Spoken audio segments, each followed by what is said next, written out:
Scene 18 by Code Quest, your VS Code Copilot. السلام عليكم، ازيكم يا جماعة؟ عاملين ايه الأخبار؟ يا رب تكونوا كلكم بخير. معاكم حنان من كود كويس.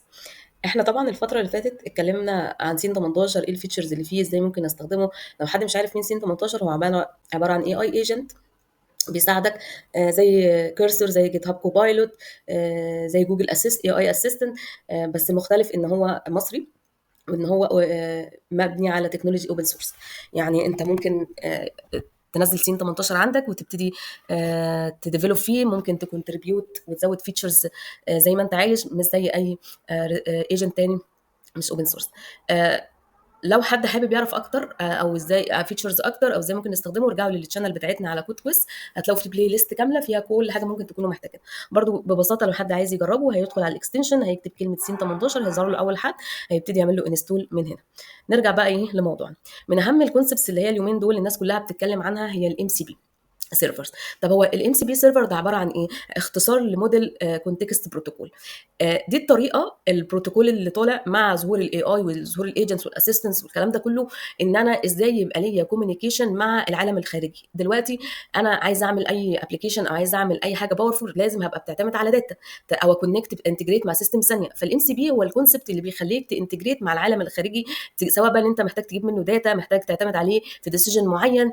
ممكن يبقى كود لوكال عندك، ممكن يبقى سيستم تاني، زي ان انا عايزه اكونكت بجيميل، عايزه اكونكت ببراوزر، عايزه اكونكت بايه، باي حاجه.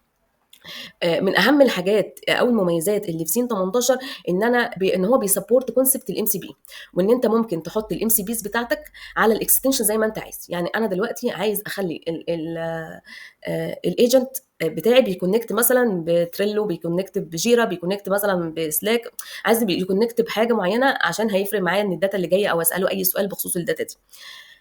طب احنا عايزين نكريت ام سي بي، بنعمل ايه؟ كل اللي بنروح نعمله ان انا مثلا، يعني انا مثلا كنت مكريته ام سي بي لكود كويست. طب انا كنت مكريته الام سي بي ازاي؟ انا كل اللي محتاجه اعمله ان انا هاجي هنا كده وهقول له، انا ممكن اضيفها هنا كده على طول، او ممكن اصلا اجي في الشات واقول له ان انا عايز ايه، ان انا عايز اضيف. يعني انا مثلا كنت حابه ان انا اجيب كل الكوستات اللي عندنا عشان عايزه اشتغل عليها واعمل عليها بروسيسنج معين.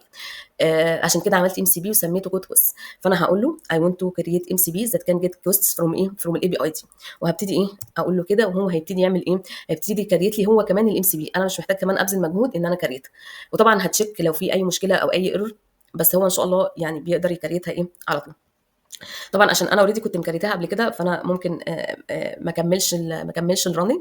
عايزاكم تجربوا كونسبت الام سي بيز، ولو حد عنده سؤال يسال لنا، يحط لنا في الكومنتات ويقول لنا نفسه يعرف ايه تاني عن الايجنتس في العموم، او حتى عن سين 18. وقولوا لنا ايه الام سي بيز اللي انتم نفسكم انكم تعملوا لها تبقى سبورتد في سين 18 باي ديفولت. شكرا لكم، واشوفكم بخير يا رب ان شاء الله. مع السلامه.